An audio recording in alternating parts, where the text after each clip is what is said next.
పహల్గాంలో జరిగిన ఉగ్రదాడిపై Andhra Pradesh Congress chief YS Sharmila తీవ్రంగా స్పందించారు. ఇది దేశంపై జరిగిన క్రూరదాడిగా పేర్కొంటూ ఓవైపు అమాయక పర్యాటకులు ప్రాణాలు కోల్పోతుంటే సైన్యం ఎందుకు తక్షణమే స్పందించలేకపోయిందని ప్రశ్నించారు. ఈ దాడి ముమ్మాటికి కేంద్ర భద్రతా వ్యవస్థ వైఫల్యాన్ని చేస్తోందని వ్యాఖ్యానించారు. కేంద్ర ప్రభుత్వం ఇంటెలిజెన్స్ విభాగాన్ని దేశ శత్రువుల కన్నా రాజకీయ ప్రత్యర్థులపై దృష్టి పెట్టేలా మారుస్తోందని ఆరోపించారు. ఉగ్రవాదులపై కఠిన చర్యలు తీసుకోవాల్సిన అవసరం ఉందని షర్మిల హితవు పలికారు.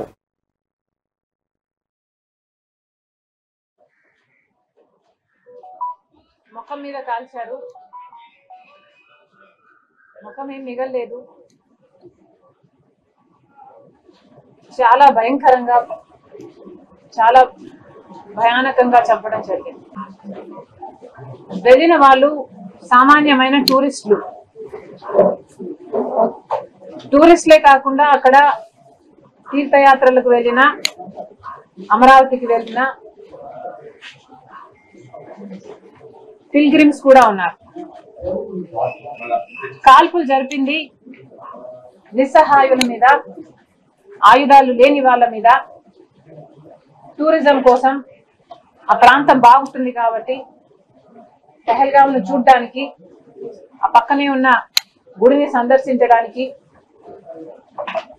వెళ్ళిన వాళ్ళు. అలాంటి వాళ్ళ మీద ఇంత క్రూరంగా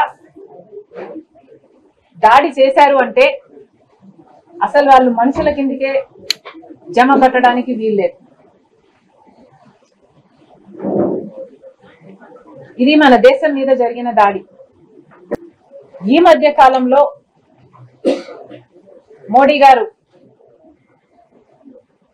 ఇక్కడ శాంతి భద్రతలు చాలా బ్రహ్మాండంగా ఉన్నాయి అని ప్రజలను నమ్మించడానికి అక్కడ అడ్వర్టైజ్మెంట్స్ కూడా మోడీ గారే స్వయంగా టూరిజం చేస్తున్నట్టుగా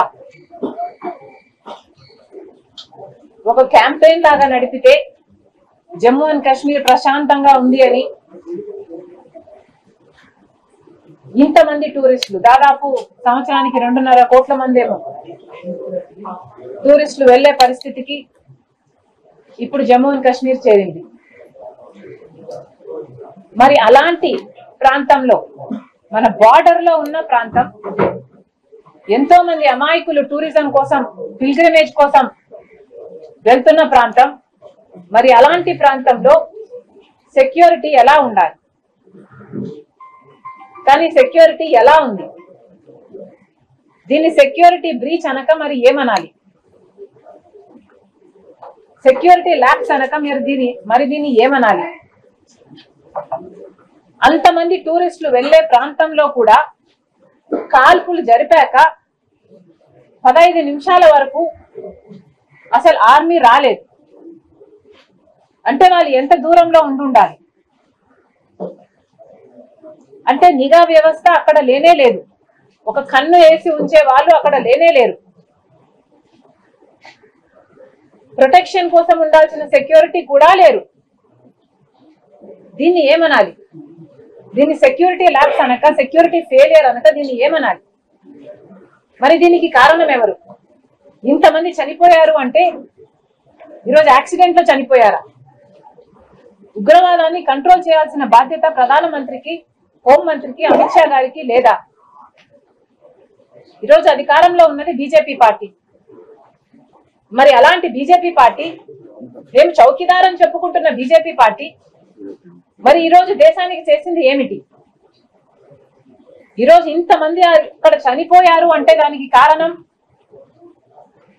బీజేపీ ప్రభుత్వం కాదా? సెంట్రల్ గవర్నమెంట్ కాదా? మోడీ గారు కాదా? అమిత్ షా గారు కాదా?